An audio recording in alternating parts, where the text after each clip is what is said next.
Hello, this is Let's Talk About Myths, baby, and I am your host, Liv, here with that reading episode that I promised.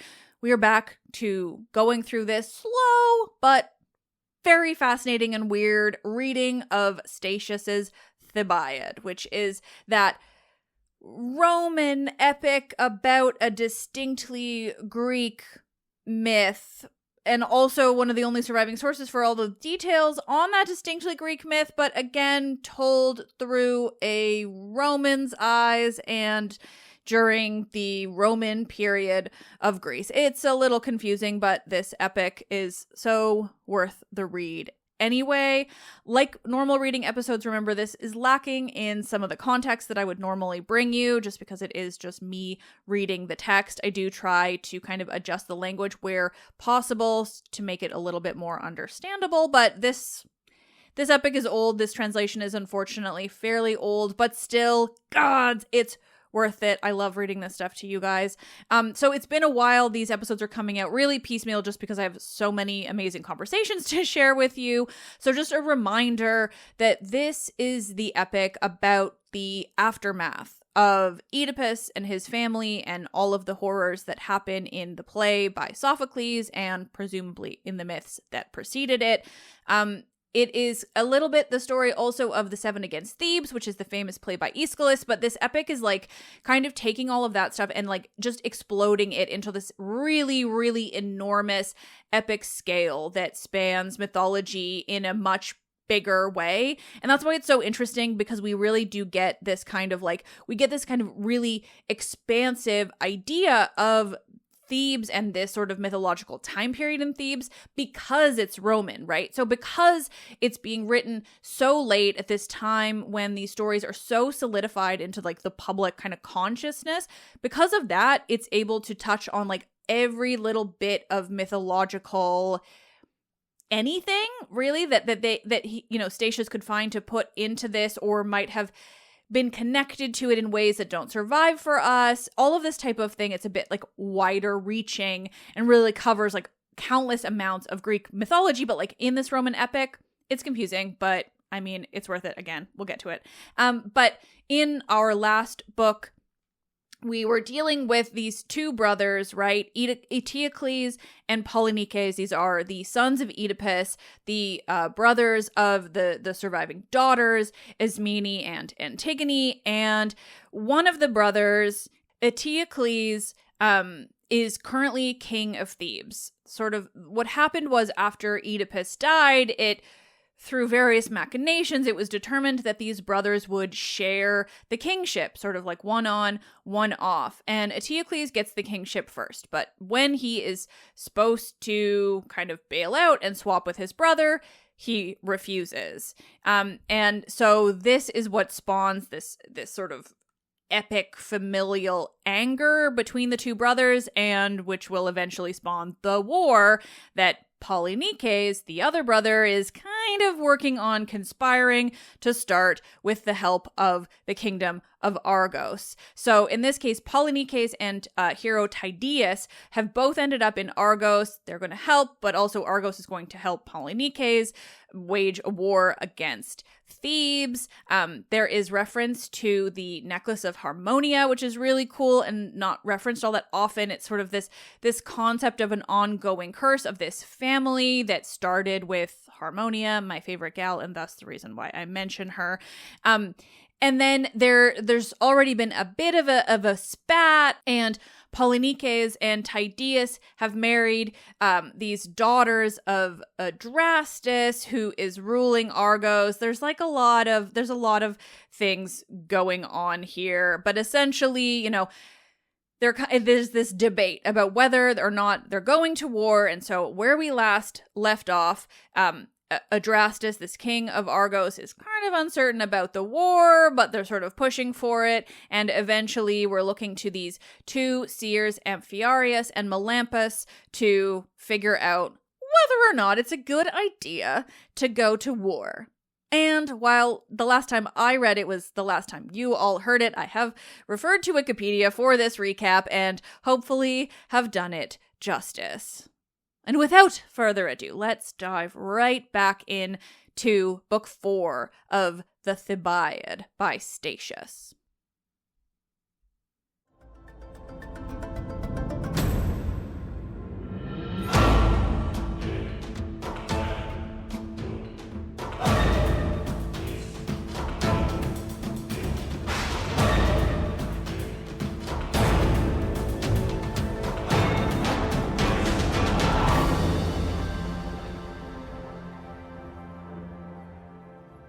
This is the Thebaid by Statius, translated by J.H. Mosley, Book 4. 3 times had Phoebus loosened stark winter with the zephyrs and was constraining the scanty day to move in its vernal path with a longer course, when counsellings yielded to the shock of fate, and pitiful war was given at last an ample field. First from the Larissean height Bellona displayed her ruddy torch, and with right arm drove the spear shaft whirling. Hissing it flew through the clear heaven and stood fixed on the high rampart of Ionian Dirce.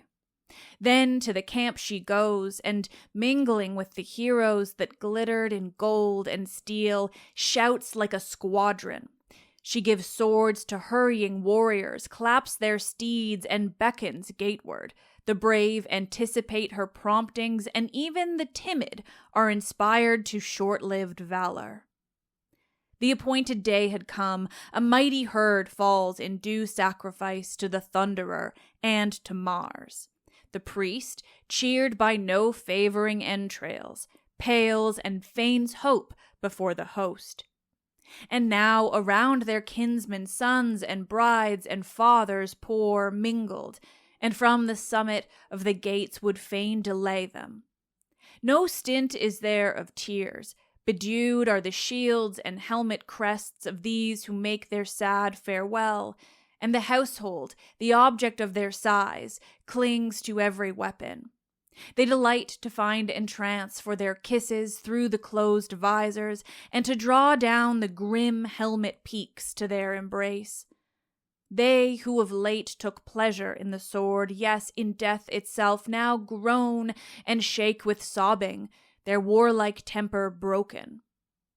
Even so, when men are about to go, perchance, on some long voyage over the sea, and already the south winds are in the sails, and the anchor rises from its torn bed, the loving band clings fast and enlaces their necks with eager arms, and their streaming eyes are dimmed, some with kisses, some with the sea's vast haze.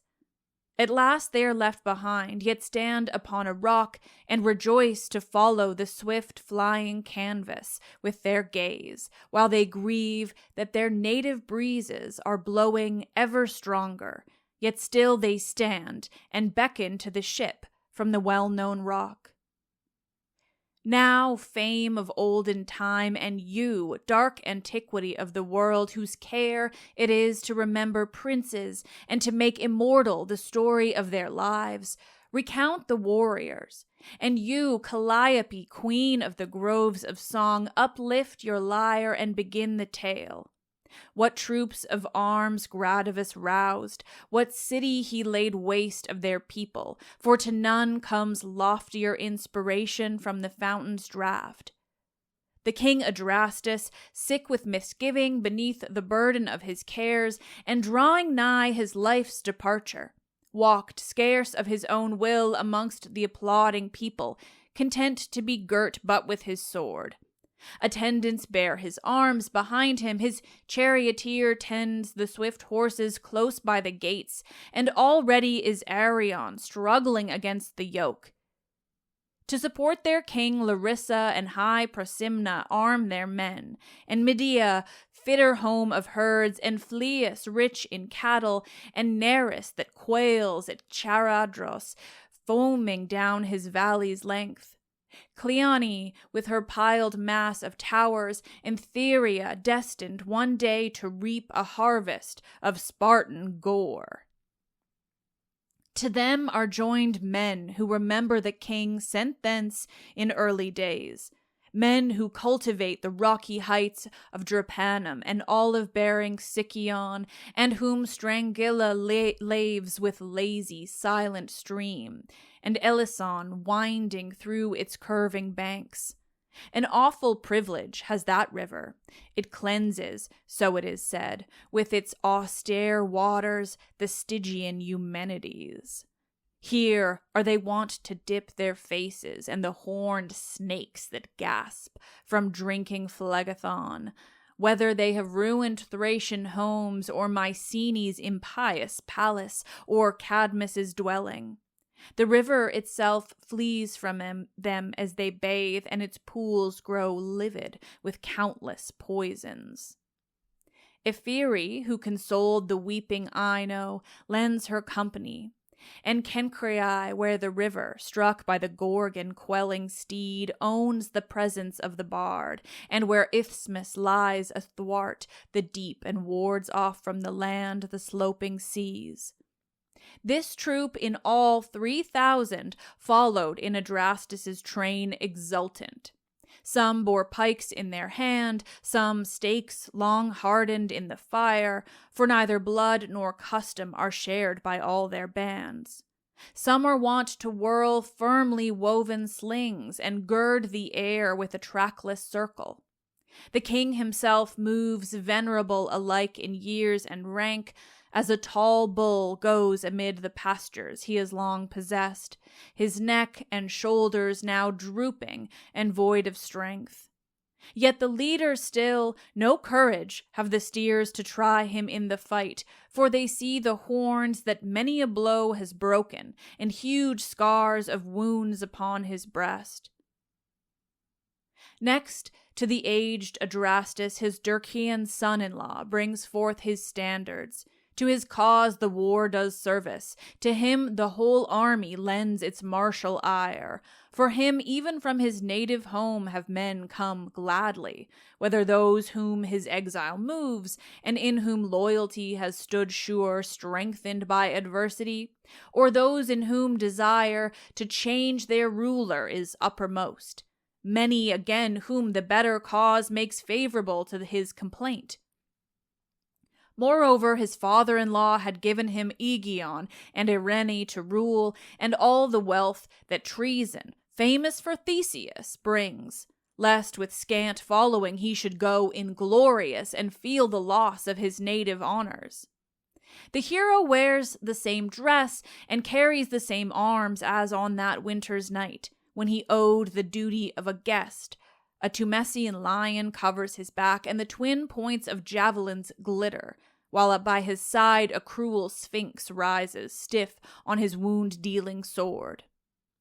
Already in his hopes and prayers he is master of his realm, and holds his mother and faithful sisters in his embrace. Yet he looks back upon distraught Argia as she stands on the high tower against the sky. She draws back to herself, her husband's eyes and thoughts, and drives pleasant Thebes from out his mind.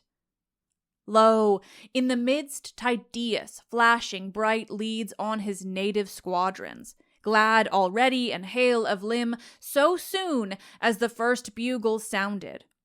Even so a slippery snake raises itself from the deep earth at the coaxing breath of the vernal sun, freed of its eld and the unsightly years put off, and gleams, a bright green danger, in the lush herbage. Unhappy the husbandman who meets its gaping mouth in the grass and spoils its fangs of their new venom. To him also the rumor of war brings present help of warriors from the Aetolian cities. Rocky Pylene heard the tidings, and Pleuron of Meleager wept for by his sister birds. Steep Calydon, and Olenos, whose Jove does challenge Ida, and Chalcus, welcome haven from Ionian billows, and the river whose face the athlete Hercules did mar. Even yet scarce dares he raise his stricken visage from the water's depths, but mourns with head sunk far below in his green cave, while the river banks pant and sicken with dust. All these defend their bodies with bronze-bound targes, and bear fierce halberds in their hands, while native Mars stands erect upon their helms. Chosen youths surround the great-hearted son of Erinyes, high-spirited for battle and in all the glory of his well-known scars.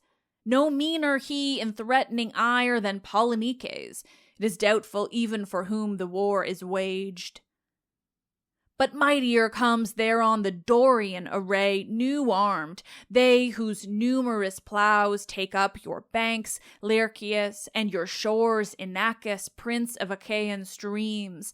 For no more tempestuous torrent flows from Persian land, when he is drunk deep of Taurus, or the watery Pleiades foaming high and swollen with Jove, his daughter's lover. They too whom swift Asterion encircles, and Erasinus sweeping on his floor Dryopian harvests, and they who tame the fields of Epidaurus. Favorable to Aeacus are those hillsides, but they give denial to Ceres of Henna. Desolate Dime sends aid, and Nelean Pylos her swarming squadrons. Not yet renowned was Pylos, and Nestor was as yet in the prime of his second age, but would not join a host doomed to perish. These does tall Hippomedon excite and teach the love of glorious valor, and on his head a brazen helm does shake with triple tier of snow-white plume. Beneath his armor iron mail fits close upon his flanks, his shoulders and breast a wide flaming circle covers, whereon the knight of Danaus lives in the gold handiwork. The 50 guilty chambers blaze with Furies, murky torch, the father himself on the blood-stained threshold, praises the crime and views the swords. And Nemean steed in terror of the fight bears the hero from the citadel of Pallas and fills the fields with the huge flying shadow, and the long trail of dust rises upon the plain. Not otherwise crashing through the forest with shoulders and either breast does two-formed Hyleus speed headlong from his mountain cave. Ossa trembles at his going, and beasts and cattle fall in terror. Yes, even his brethren are affrighted, till with a great leap he plunges into the waters of Peneus, and with thwarting bulk dams back the mighty flood. Who could describe in mortal speech that numerous armament, its peoples and their valiant might? Ancient Tiryns is roused by her own god to arms, not barren of brave men, nor degenerate from her tremendous son's renown, but desolate and her day of fortune past. Nor has she the power that wealth can give. The scanty dweller in her empty fields points out the towers raised by the sweat of Cyclopean brows. Yet she sends 300 manly hearts, a company undisciplined for war, without javelin throngs or the surly gleam of swords, on their heads and shoulders the tawny spoil of lions, their tribe's adornment, a pinewood stake their weapon, and shafts crammed tight in inexhaustible quivers. They sing the paean of Hercules and the world swept clear of monsters. The god listens from afar on leafy Oeta. Nemea gives them comrades and all the might that the sacred vineyards of Cleonian Mallorcus summon to war.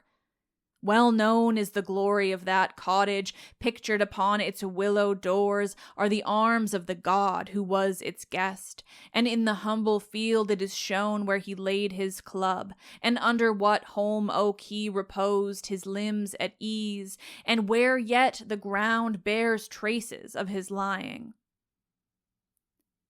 But Capaneus, on foot and looking down by a whole head's height upon the host, wields the burden of 4 hides torn from the backs of untamed steers and stiffened above with a covering of massy bronze. There lies the Hydra with triple branching crown, lately slain and foul in death. Part embossed in silver, glitters fierce with moving snakes, part by a cunning device is sunken and grows dark in the death agony against the tawny gold. Around in dark blue steel runs the torpid stream of Lerna. His long flanks and spacious breast are guarded by a corselet woven of iron threads innumerable, a work inspiring terror. No mother's task, a giant rises from the summit of his flashing helm. His spear, that he alone can throw, is a cypress, standing stripped of leaves and pointed with iron. Assigned in fealty to him are they whom fertile Amphigonia nourishes, and Messini's plain and mountainous Ithome, Threon and Epi high-piled on mountain-tops. Helios, too, and Pteleon and Dorion that bewails the Getic bard.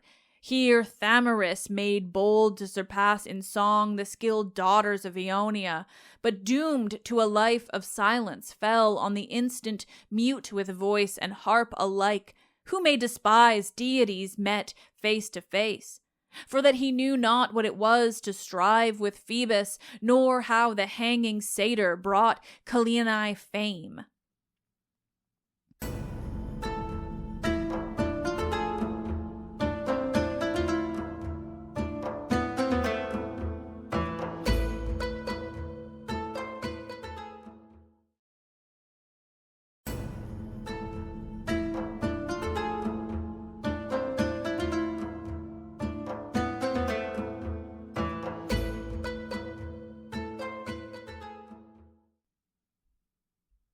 And now even the fate-foretelling augur's resolve begins to weaken under strong assault.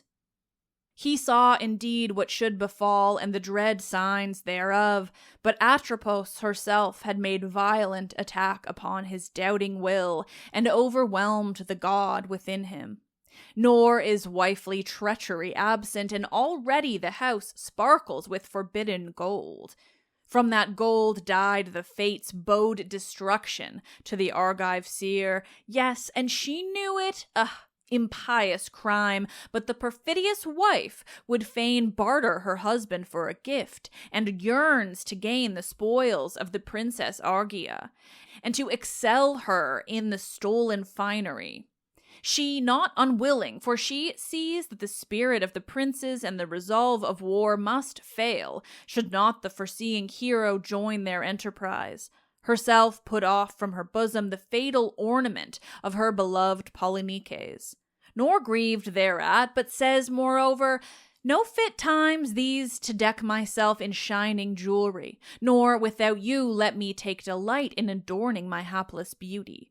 Enough to beguile my doubts and fears with the solace of my maidens, and trail my unkempt tresses at the altars. Shall I, thought unspeakable, shall I wear rich Harmonia's dower of gold, while you are shut within your threatening helmet, and as clang in arms of steel? More fitly, mayhap, will heaven grant me that boon, and I outdo the Argolic brides in apparel, when I am queen indeed, and must fill the temples with votive choirs upon your safe return. Now let her put it on who desires it, and can rejoice while her husband is at war.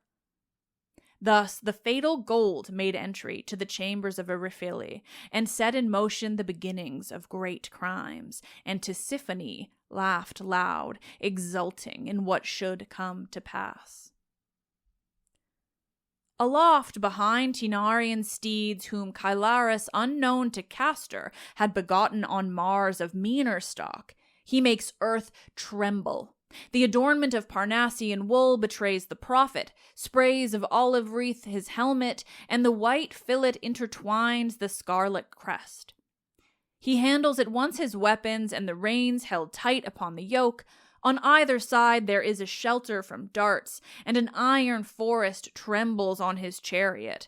Far seen he stands conspicuous and terrible with stern spear, and flashes the conquered python on his shield. Amyclae, Apollo's town, bears his car company, and the bands of Pylos and Malea shunned by doubting keels, and Carii, skilled to raise the hymn that wins Diana's applause, and Pharis and Cytherean Messi, mother of doves, the phalanx of Taygetus, and the hardy troop of swan-nurturing Eurotas. The Arcadian god himself trains them in the dust of combat, and implants in them the ways of naked valor and warlike temper. Hence, dauntless courage and the welcome consecration of a glorious death. Their parents rejoice in their children's fate and urge them on to die, and while the whole band of youths make lamentation, the mother is content with the wreath that crowns the victim. They hold the reins and 2 javelins with thong attached. Barred are their mighty shoulders, from which a rough cloak hangs. A Lydian crest is on their helms. Not these alone, Amphiaraus, are in your service. The slopes of Elis swell your array, and low-lying Pissa's folk who swim your waters. Yellow Alpheus, you who fares in Sicanian lands, yet are never tainted by so long a passage through the deep. Countless chariots vex their crumbling fields far and wide, their breasts are broken to war. That glory of the race endures even from the impious ways and broken axles of Oenomaus. The champed bits foam between the jaws, and the white spume bedews the churned earth. You too, Parthenopaeus, unknown to your mother, unschooled, alas, in arms, such lure has young ambition. Speed onward, your Parasian cohorts. Your warlike parent, so it is chanced, not otherwise could the boy have left her, was bringing peace with her bow to distant glades, and the farther slopes of cool Lachesis. No fairer face was there of any marching to the grim hazard of war. None winds such favor for preeminent beauty, nor lacks he courage so he but come to sterner years. What forest queens and spirits enshrined in rivers, what nymphs of the glade has he not fired with consuming passion? Diana herself, when she saw the boy beneath the shade of Menalius, steeping, youthful over the grass, forgave her comrade, so they say, and with her own hand fitted to his shoulders the Dictaean shafts and Amyclaean quiver. Smitten by dauntless love of war, he dashes to the front, burning to hear the clash of arms and bray of trumpets, to soil his fair hair with the dust of battle, and to ride home on a foeman's captive steed. He is weary of the woodlands, and ashamed that he knows not the arrow's baneful boast of human blood. Foremost he shines, ablaze with purple and gold, his streaming cloak furrowed by Iberian cords, and his innocent shield adorned with his mother's Caledonian battles. Fierce sounds the bow at his left side, and on his back, plumed with feathery shafts, rattles the quiver set with pale electrum and brilliant eastern jasper, full of Kydonian arrows. His charger, accustomed to outstrip the flying stags, was covered with 2 lynxes' hides, and marveled upon by his armed master's heavier weight. Him he loftily bestrode, comely to look upon from the pleasant flush of youth upon his cheeks. To him the Arcadians, an ancient people, older than the moon and stars, give trusty cohorts. They were born, it is said, of the hard trunks of forest trees, when the wandering earth first bore the print of feet. Not yet were fields or houses or cities or ordinance of marriage. Oaks and laurels suffered rude childbirth, and the shady mountain ash peopled the earth, and the young babe fell from the pregnant ash tree's womb. It is said that, struck with terror at the change from light to murky darkness, they followed far the setting Titan, despairing of the day. The husbandmen grow few on high Menalus, the forests of Parthenius are deserted, Ripe and Strati and windy Enispe give their troops to aid the war. Neither Tegea nor Kylene, blessed by the winged god, stand idle, nor Alia, woodland shrine of Minerva, nor swift Clytor, nor Ladon almost, O Pythian, the father of your bride. Nor yet Lampia with her shining snow-white ridges, nor Phenios, believed to send down Styx to swarthy Dis. Azan, that can rival the howling mobs of Ida, came, and the Parhassian leaders, and the Nonacrian countryside, wherein the thunderer, quiver-clad, took delight, and furnished laughter for you loves, and Orchomenos, rich in cattle, and Cynosura, abounding in wild beasts. The same ardor lays bare the fields of Epetus and lofty Psophis, and the mountains famed for Hercules' might, Erymanthos, home of monsters, and Stymphalos with its clanging bronze. All Arcadians these, one race of men, but sundered by differing customs. These bend back Paphian myrtle saplings and practice warfare with pastoral staves. Some have bows, some pikes for weapons, some cover their hair with helmets, while that one keeps the fashion of the Arcadian hat, and another makes his head terrible with the jaws of the Lycaonian she-bear. This warlike gathering of hearts sworn true to Mars Mycenae, neighbor though she was, helped with no soldiery. For then was the deadly banquet and the sun's midday withdrawing, and there, too, was a feud of warring brothers.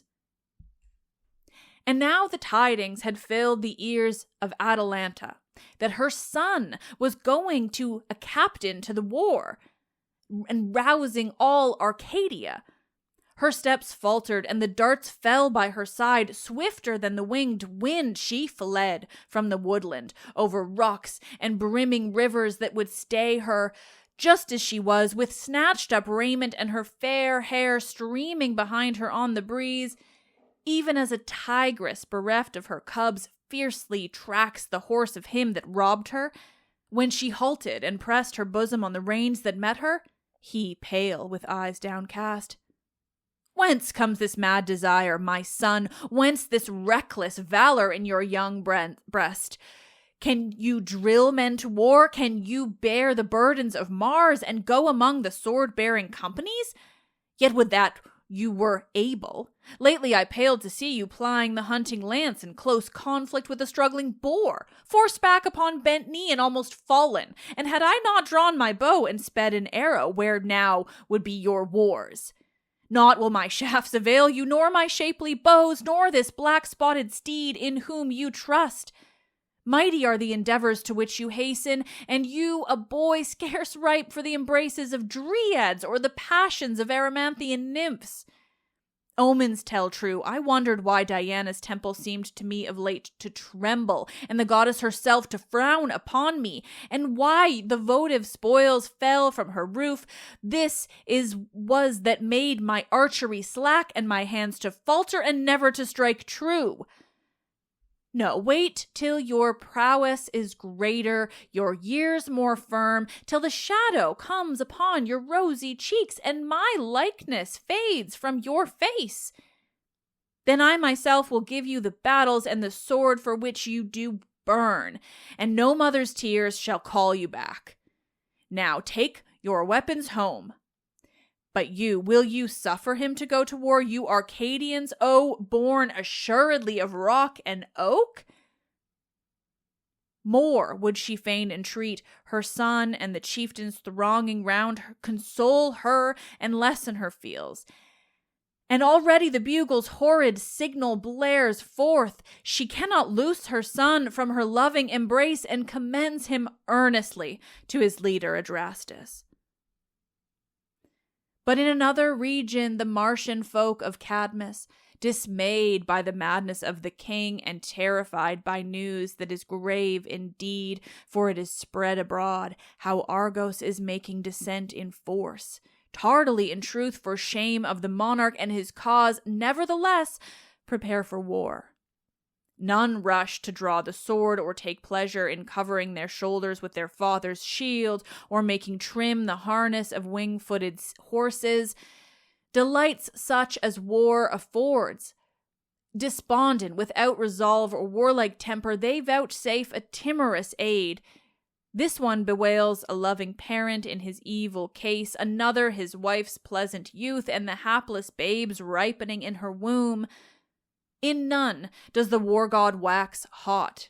Even the walls crumbling with age-long neglect and Amphion's mighty towers lay bare their worn and ancient sides, and a mean and unresponsive toil repairs those parapets once raised to heaven by the inspired harp.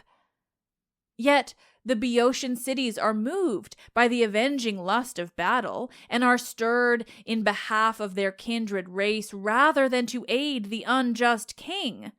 Like is he to a wolf that has forced an entrance to a rich fold of sheep, and now his breast all clotted with foul corruption, and his gaping, bristly mouth unsightly with blood-stained wool, hies him from the pens, turning this way and that his troubled gaze, should the angry shepherds find out their loss and follow in pursuit, and flees, all conscious of his bold deed. Disturbing rumor heaps panic upon panic. One says that scattered cavalry of Lerna wander upon Asopus's bank. One tells of your capture, Kithaeron, of the revels. Another reports Messus taken, and Plataea's watchfires burning through the darkness of night. And to whom throughout the land has not knowledge, yes, sight, been granted, of the Tyrian walls, a sweat and Dirce stained with blood, of monstrous births and Sphinx yet once more speaking from her rock? And to crown all, a new fear confounds their anxious hearts. Of a sudden, the queen of the woodland dance is frenzied by desire, and scattering the sacred baskets runs down to the plain from the Ogygian heights, and bloodshot eyes wave fiercely to and fro a triple pine torch, and fills the alarmed city with wild, distracted cries. Almighty Father of Nyssa, who long has ceased to love your ancestral nation, swift-born beneath the frozen north, you are shaking warlike Ismara now with your iron-pointed thyrsus, and bidding the vine groves creep over Lycurgus's realm. Or you are rushing in mad and flaring triumph by swelling Ganges and the farthest confines of red Tethys and the eastern lands, or issuing golden from the springs of Hermus.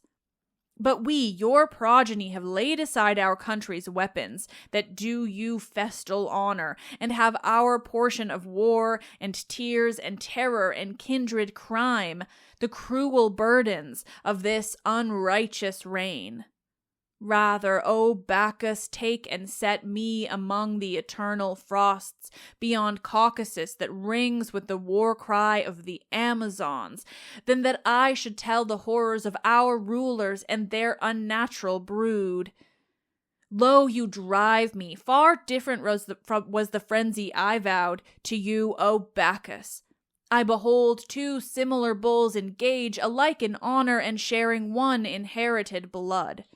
With budding foreheads and lofty horns, they close in fierce struggle and perish in the violence of their mutual wrath.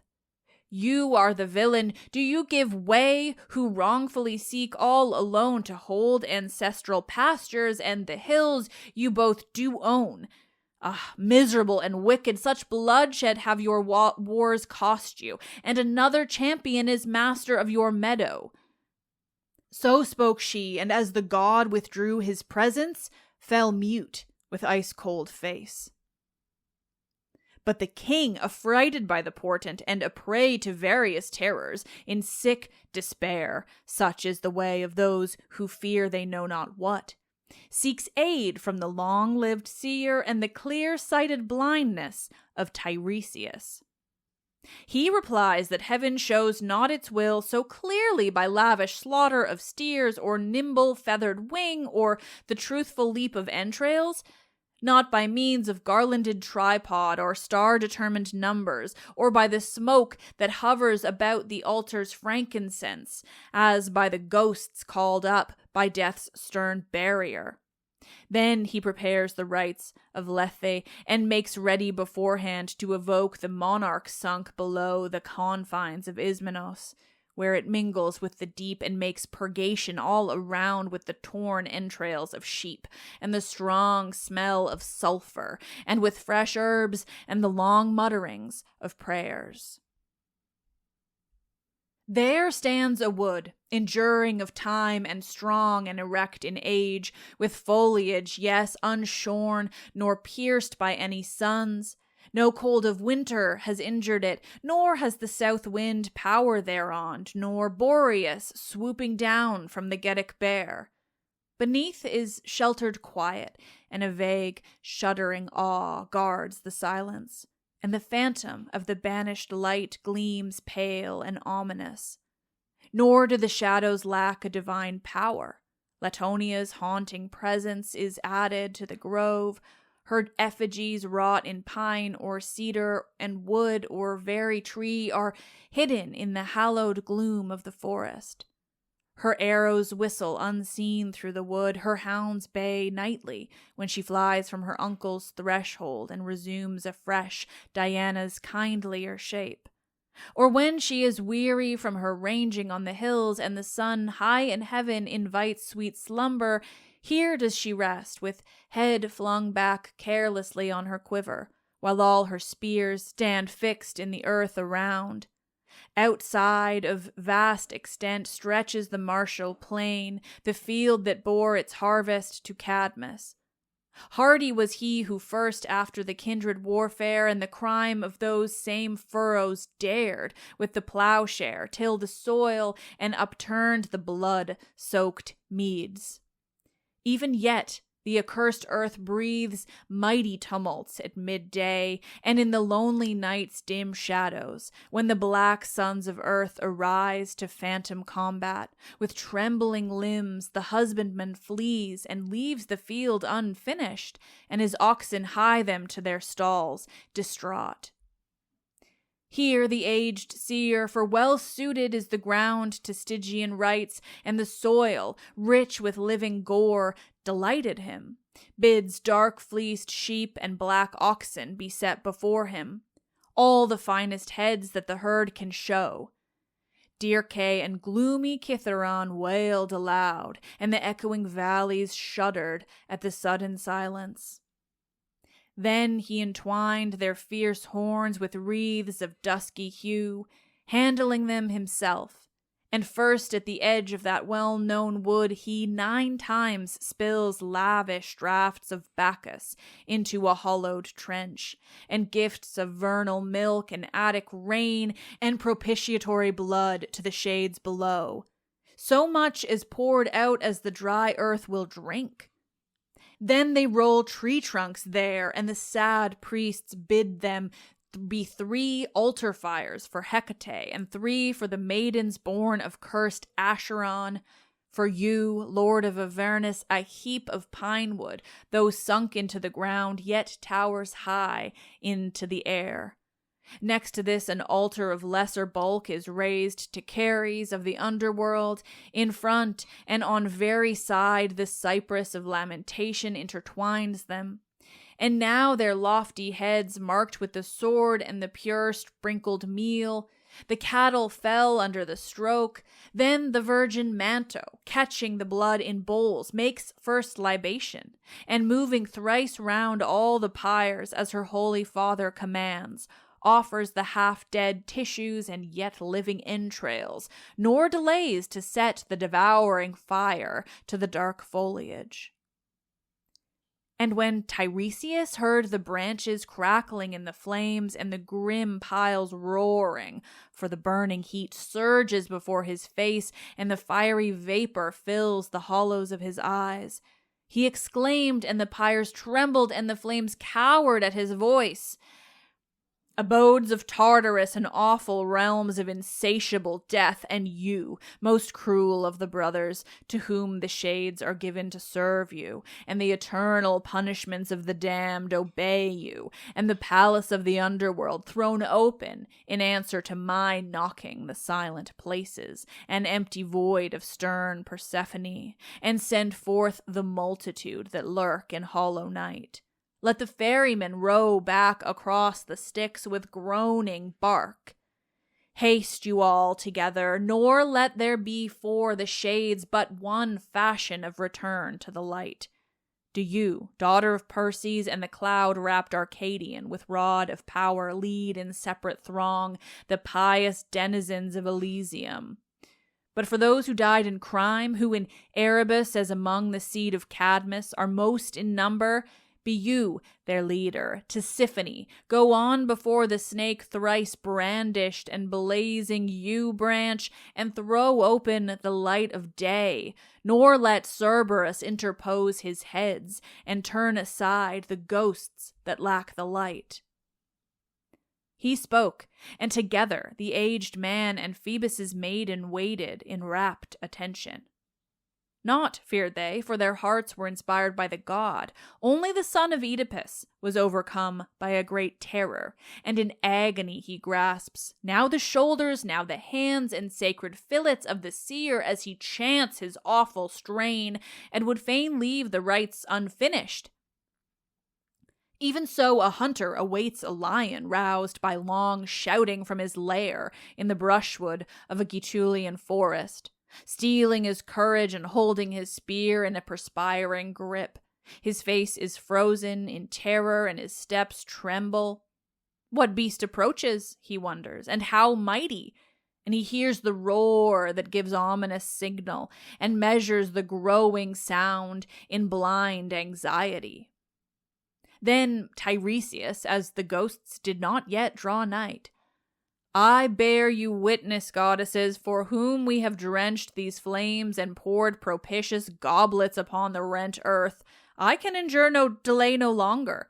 Am I heard in vain, priest though I be? Or if a hag of Thessaly bid you with her frenzied chant, will you then go? Or so often as a Colchian witch drives you with the Scythian drugs and poisons, will Tartarus grow pale and stir affrighted? But of me have you less regard? If I care not to raise bodies from the bomb and bring forth urns crammed with ancient bones and profane the gods of heaven and Erebus alike, or hunt with the sword the bloodless faces of the dead and pluck out their sickly tissues? Despise not these frail years, nor the cloud that is upon my darkened brow. Despise it not, I warn you. I, too, can vent my wrath. I know the name whose knowing and whose speaking you so dread. Even Hecate I can confound, feared I not you, O Thymbrian and the high lord of the triple world, who may not be known. Him, but I am silent, peaceful old age forbids. Now will I... But Manto, votary of Phoebus, eagerly cries, You are heard!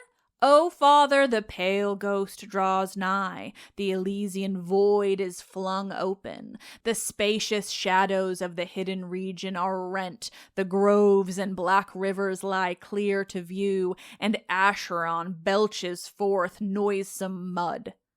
Smoky Phlegethon rolls down his streams of murky flame, and Styx interfluent sets a barrier to the sundered ghosts.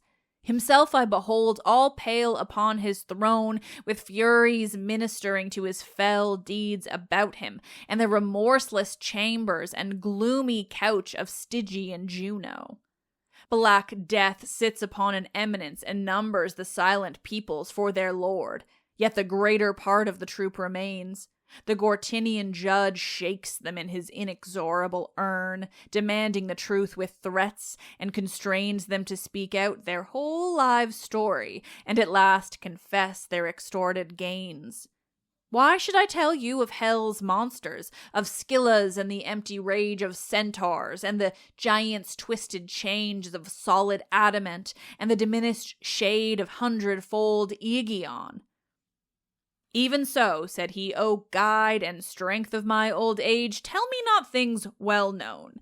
Who knows not the eye-returning rock, and the deceiving waters, and Tityos food of vultures, and Ixion swooning on the long circlings of the wheel? I myself in the years of stronger manhood beheld the hidden realms with Hecate as my guide, before heaven whelmed my vision and drew all my light within my mind. Rather summon you here with your prayers the Argive and the Theban souls. The rest, my daughter, bid you with milk 4 times sprinkled to avert their steps and to leave the dreary grove. Then tell me, pray, the dress and the countenance of each, how great their desire for the spilled blood, which folk draw nigh more haughtily, and thus of each several thing inform my darkness. She obeys, and weaves the charm wherewith she disperses the shades and calls them back when scattered, potent, but without their crimes, as the Colchian Medea or the enchantress Circe on her Iaian strand. Then with these words she addressed her priestly father. First from the blood-red lake does Cadmus raise his strengthless head, and the daughter of Cytherea follows hard upon her spouse, and from their head twin serpents drink. The earth-born company, seed of Mars, throng round them, whose span of life one day did measure, and every hand is on its weapon, yes, on the sword hilt. They repel and bar approach, and rush to combat with the fury of living men. Nor care they to stop the gloomy trench, but thirst to drain each other's blood. Nearby is a band of Cadmus's daughters, and the sons they mourned. Here we behold bereaved Autonoe and panting Ino, looking back at the bow and pressing her sweet pledge to her bosom. And Semele with arms held out to protect her womb, with shivered wands and bosom bare and bleeding, the frenzy of the god now spent, does his mother, Cadmus's daughter, follow Pentheus with wailing cries. But he flees by Lethe's pathless region, even beyond the Stygian lakes, where his kindlier father Echion weeps over him and tends his mangled body. Sad Lycus, too, I recognize, and the son of Aeolus, his right arm bent behind him, and a corpse thrown upon his laden shoulder. Nor yet does that one change his appearance, or the reproach of his transformation. Even Aristaeus' son, the horns roughen his brow, while spear in hand he repels the hounds agape to rend him. But lo, with numerous train comes the jealous Tantalid, and proud in her grief counts over the bodies. Not humbled by her woes, she rejoices to have escaped the power of heaven, and now to give freer rein to her mad tongue.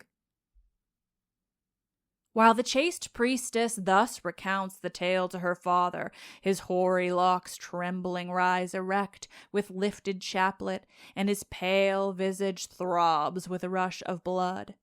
No longer rests he on the supporting staff or faithful maiden, but standing upright, cries, "Cease thy song, my daughter, enough have I of eternal light. The sluggish mists depart. Black night flees from my face. Comes it from the shades or from Apollo on high, this flooding inspiration? Lo, I behold all that you did tell me. Behold, there mourn the Argive ghosts with eyes downcast. Grim Abas, guilty Pretus, and gentle Pheronius, and Pelops, maimed, and Oenomaus soiled with cruel dews, all bedew their faces with plenteous tears. Hence do I prophesy for Thebes a favoring issue of the war. But what means this dense throng of warrior souls? For such their wounds and weapons prove them? Why show they gory faces and breasts, and with unsubstantial clamor raise and shake at me threatening arms? Do I err, O king? Or are these that band of 50 Chthonius does behold, and Chromis and Phegeus and Maon distinguished by my laurel? Rage not you, chieftains, no mortal, believe me, dared that enterprise. It was iron Atropos span you those destined years. You have fulfilled your fate. For us, cruel war remains, and Tydeus yet again. He spoke, and as they swarmed upon his wool-bound chaplets, he drove them off and pointed them to the blood. Reft of his comrade ghosts stood Laius on Cocytus's dreary strand, for already had the winged god restored him to unpitying Avernus, and glancing sidelong at his dire grandson, for he knew him by his face, came not like the rest of the multitude to drink the blood or the other outpourings, but breathed immortal hatred. But the Aeonian seer delays not to lure him forward. Renowned prince of Tyrian Thebes, since whose death no day has looked with kindly aspect on Amphion's citadel, O you who is now enough avenged your bloody murder, O shade to whom you issue have made full atonement, to whom do you fly, unhappy one? He against whom rages lies a living corpse and feels death joined with him in linked companionship, his sunken visage besmeared with blood and filth, and all the light of the day put out. Trust me, it is a fate far worse than any dying. What cause have you to shun your innocent grandson? Turn your gaze here, and take your fill of sacrificial blood. Then tell the chances that be, and the wars of victims, whether you are in hostile mood or pitying your kindred's fortunes. Then will I grant you to cross forbidden Lethe in the bark you do desire, and set you again at peace in the blessed land, in the safe keeping of the gods of Styx. Soothed is he by the proffered honor, and brings the color to his cheeks, then thus replies, Why, when you were marshalling the spirits, O prophet equal to me in years, why was I chosen, first out of so many shades, to speak augury and to foretell what shall befall? It is enough to have remembrance of the past.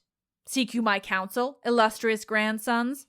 No, shame upon you, him summons you, him to your unhallowed rites, who gladly pierces his father with the sword, who turns him to the place of his begetting, and casts back upon his innocent mother her own dear pledge of love. And now he wearies the gods and the dark councils of the Furies, and supplicates my shade for the coming strife. But if I have found such favor as a prophet of these times of woe, I will speak, so far as Lachesis and grim Megaera suffer me. War comes from every side, war of countless hosts. Gradivus sweeps on the sons of Lerna before the gods of fate. Them there await portents of the earth and weapons of heaven, and glorious deaths and unlawful withholdings from the final fire. Victory is sure for Thebes, doubt it not, nor shall your fierce kinsmen have your realm, but Furies shall possess it, and twofold impious crime, and alas, in your unhappy swords your cruel father triumphs. So speaking, he faded from their sight and left them in doubt at his mazy, riddling words.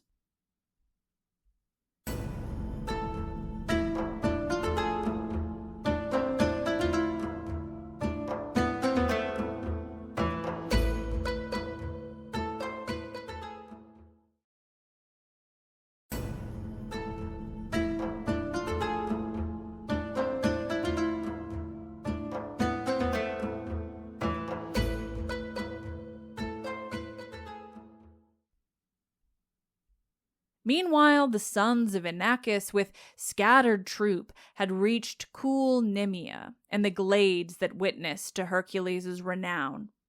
Already they burn with eagerness to drive off Sidonian plunder, to destroy and ravage homesteads.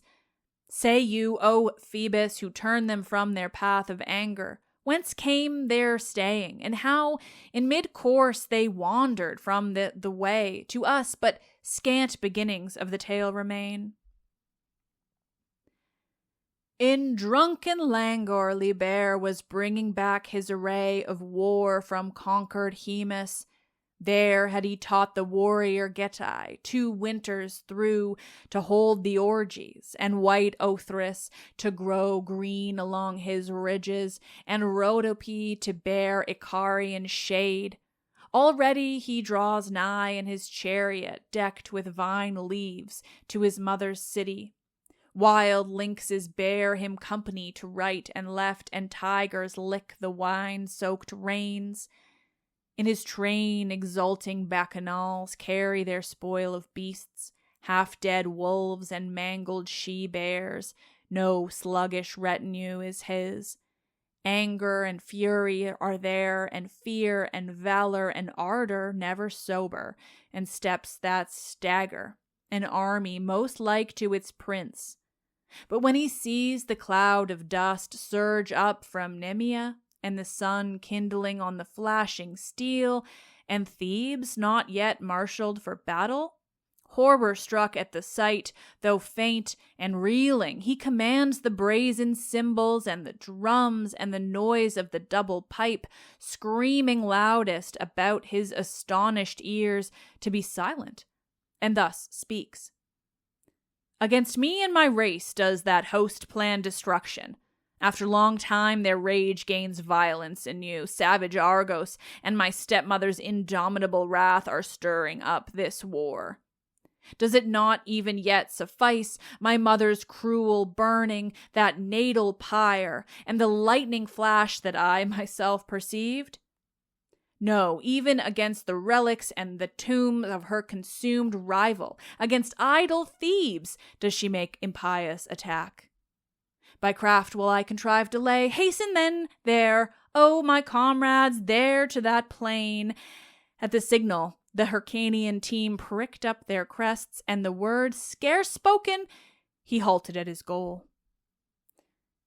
It was the hour when panting day uplifts the sun to the mid-summit of the world, when the languid heat hangs over the gaping fields and all the groves let in the sky.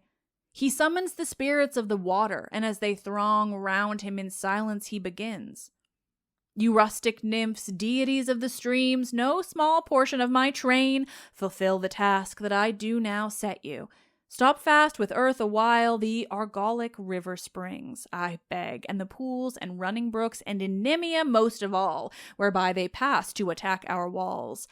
Let the water flee from the depth. Phoebus himself, still at the summit of his path, do aid you, but your own will fail not. The stars lend their strong influence to my design, and the heat-bringing hound of my Erinyes is foaming.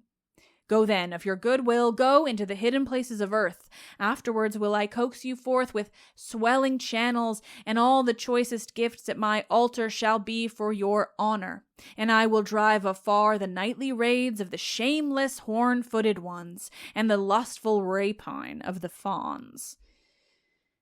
He spoke, and a faint blight seemed to overspread their features, and the moist freshness withered from their hair. Straightway fiery thirst drains the Inachian fields. The streams are gone, fountains and lakes are parched and dry, and the scorched mud hardens in the riverbeds. A sickly drought is upon the soil, the crops of tender springing wheat droop low. At the edge of the bank the flock stands baffled, and the cattle seek in vain the rivers where they bathed. Even so, when ebbing Nile buries itself in mighty caverns and gathers into its mouth the life-giving streams of eastern winters, the flood-deserted valleys steam. Egypt gapes wide and waits expectant for the roar of her father's waves, till by dint of many prayers he gives sustenance to the Pharian fields and brings on a great year of harvest. Dry is guilty Lerna, dry Lachesis, and great Inachus, Caradrus that rolls down boulders on his stream, bold Erasinus whom his banks never contain, and Asterion like a billowy sea. Often has he been heard on pathless uplands, often known to break the repose of distant shepherds. But Langia alone, and she by the gods' command, preserves her waters in the silence of a secret shade. Not yet had slaughtered Archemoras brought her sorrowful renown. No fame had come to the goddess. Nevertheless, in far seclusion she maintains her spring and grove. Great glory awaits the nymph when the toiling contests of the Achaean princes and the 4 yearly festival of woe shall do honor to sad Hypsipyle and holy Epheltes. So then neither burning shields nor close-fitting breastplates have they power to carry. So fiercely does fiery thirst scorch them. Not only their mouths and the throat's passage are parched, but a fever rages within. Their hearts beat heavily, the veins are thick, congealed, and the tainted blood cleaves to the dried-up tissues. Then the crumbling, sunburnt earth exhales a hot vapor. No rain of foam from the horses' mouths, their jaws close on dry bits, and far out hang their bridled tongues. No restraint of their masters do they suffer, but scour the plain, maddened by the fiery heat. This way and that Adrastus sends scouts to discover if the Lacymnian lakes yet remain, or aught of Amymne's waters, but all lie drained by fire unseen. Nor is there hope of moisture from Olympus, as though they ranged yellow Libya and Africa's desert sand and Syene shaded by no cloud. At length, wandering in the woodland, for so had Eucheus himself devised, they behold, on a sudden, Hypsipyle. Beauteous in her grief, at her breast Opheltes hangs, not her own child, but the ill-starred offspring of Inachian Lycurgus. Disheveled is her hair, and poor her raiment. Yet in her countenance are marks of kingly birth, and dignity not yet overwhelmed by a bitter lot. Then Adrastus, awestruck, thus addressed her: Goddess, queen of the woodlands, for your countenance and honorable bearing proclaim you of no mortal birth, you who beneath this fiery vault are blessed in needing not to search for water, succor a neighboring people. Whether the wielder of the bow or Latona's daughter has set you in the bridal chamber from her chaste company, or whether it be no lowly passion, but one from on high does make you fruitful, for the ruler of the gods himself is no stranger to Argive bowers. Look upon our distressed ranks. We have the resolve to destroy guilty Thebes with the sword brought here. But the unwarlike doom of cruel drought does bow our spirits and drain our exhausted strength. Do you help our failing fortunes, whether you have some turbid river or a stagnant marsh? Not as to be held shameful, not too mean in such a pass as ours. You, now in place of the winds and rainy Jupiter, do we supplicate. Do you restore our ebbing might and fill again our spiritless hearts? So may you charge grow under suspicious stars. Only let Jupiter grant us to return. What high-piled booty of war shall you be given? With the blood of numerous herds of Dirce will I recompense you, O goddess, and a mighty altar shall mark this grove. He spoke, but a fevered gasping makes havoc of his words even in mid-utterance, and with the rush of breath his dry tongue stutters. A like pallor holds all his warriors, and like panting of the hollow cheeks. With downcast eyes the Lemnian makes answer. No goddess indeed am I to help you, though of heaven be my descent. Would that my griefs were not more than mortal. 'Tis an entrusted pledge you behold me nursing, and a nurse herself bereaved. But whether my sons found any lap or breast to suckle them, heaven knows, and yet I had once a kingdom and a mighty father. But why do I speak thus, and stay you in your weariness from the waters you desire? Come now with me, perchance Langia's stream yet runs, unfailing, for even beneath the path of the furious crab it is ever wont to flow. Yes, through the shaggy hide of the Icarian star be blazing. Forthwith, lest she prove a tardy guide to the Pelasgians, she sets down the clinging infant, alas, poor child, on the grass nearby, so willed the fates, And when she would not be put down, consoled his pretty tears with flowers heaped around and coaxing murmurs like the Baracintian mother, while she bids the Curetes leap in excited dance around the infant thunderer. Their cymbals crash in emulous frenzy, but Ida resounds with his loud wailings. But the child, lying in the bosom of the vernal earth and deep in herbage, now crawls forward on his face and crushes the soft grasses. Now in clamor's thirst for milk cries his beloved nurse.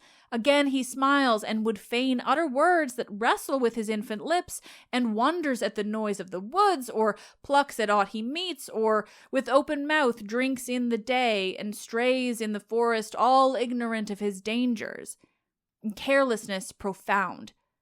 Such was the young Mars amid Odrysian snow, such the winged boy on the heights of Menalus, such was the rogue Apollo when he crawled up Ortygia's shore and set her side atilt. They go through the coppices, and by devious, dusky waters of shadowy green, some cluster round their guide, some throng behind, others outstrip her. In the midst of the band, she moves with proud mien and hurrying step, and now the vale echoes loud as they approach the stream, and the splashing of water upon rocks assails their ears.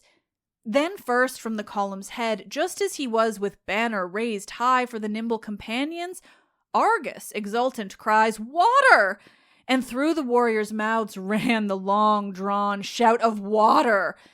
Even so, along the shores of the Ambracian Sea sounds forth at the helmsman's prompting the shout of the seamen at the oars, and in turn the smitten land sends back the echo, when Apollo at their salutation brings Lucas into view. Into the stream the host plunged, indiscriminate and disordered, chieftains alike and common soldiers, leveling thirst makes no distinction in their confused ranks. Bridled horses with their chariots, chargers with armed riders, all dash madly in. Some the floods whirl away, some lose their footing on the slippery rocks, nor have they shame to trample their princes as they wrestle with the torrent, or to sink beneath the stream the face of a friend who cries for mercy. Loud roar the waves, while far from the fountainhead is the river plundered, that once flowed green and clear with gentle lucid waters, but now from the depths of its channel is muddied and befouled. Then the sloping banks and torn herbage are mingled with the stream, and now, though it be stained and filthy with mire and earth, and though their thirst be quenched, yet they drink still. One would think armies strove in fight, or a pitched battle raged in the flood, or the conquerors were looting a captured city. And one of the princes, standing in the midst of the streaming river, cried, "Nemea, noblest by far of verdant glades, chosen seed of Jove, not even the toils of Hercules were you more cruel, when he strangled the furious monster's shaggy neck, and throttled the breath within its swollen limbs. So far let it suffice you to have vexed your people's enterprise. And you, whom no sons are wont to tame, O horned one, so lavish of never-failing waters, flow with prosperous current, from whatsoever storehouse you set free your cooling springs, immortality replenished. For hoary winter pours not out from you her laid-up snows, nor does the rainbow shed waters stolen from another fount. Nor do the pregnant storm clouds of Chorus show you favor, but you flow all on your own, and no star can overcome you or destroy. You neither Ladon, Apollo's river, shall surpass, nor either Xanthus, nor threatening Sparcius, nor Lycormas, of centaurs' fame. You will I celebrate in peace, you beneath the very cloud of war, and at the festal banquet, honor you next to Jove himself. But so gladly receive our triumphing arms, and again be pleased to give the welcome of your streams to our tired warriors, and recognize of your grace the host once did save."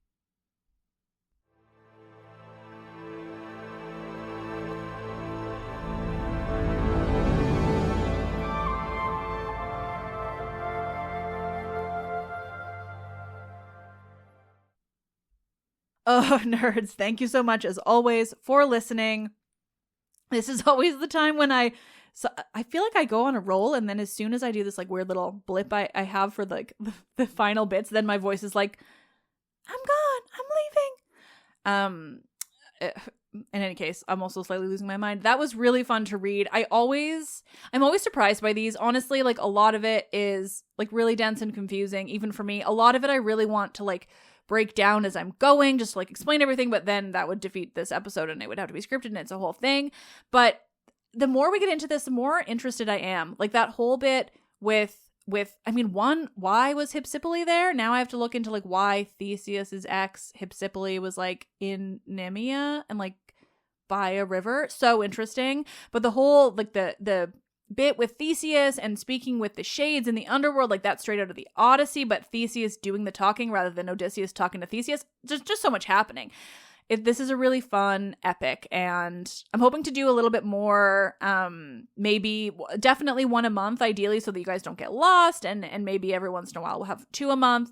But I'm really glad we have this to keep going, because there's so much going on in this epic, and it's really interesting. I will say this is less helpful because it's coming at the end, but for future references, there is a list. We have a very old list of like Roman names for some of the Greek gods referenced in here, just if you're confused.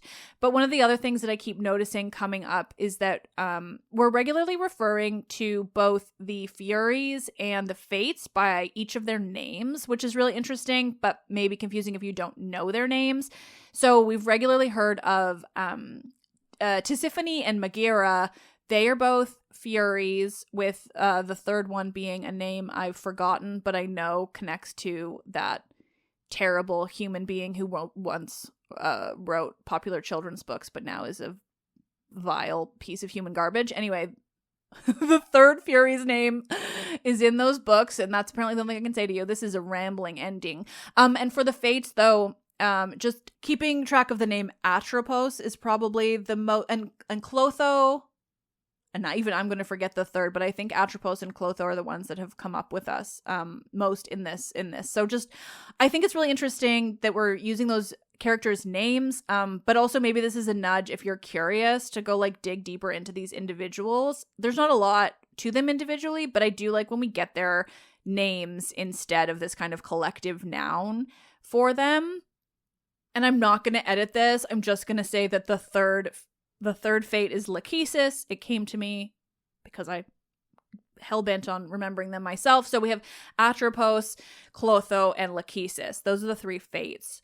And then the main Furies. The main Furies referenced here is regularly, it seems to be mostly Tisiphone, but also Megaera. But those are, it's just, there's just so much depth, and at the same time there's like a bunch of Roman references that I don't always get.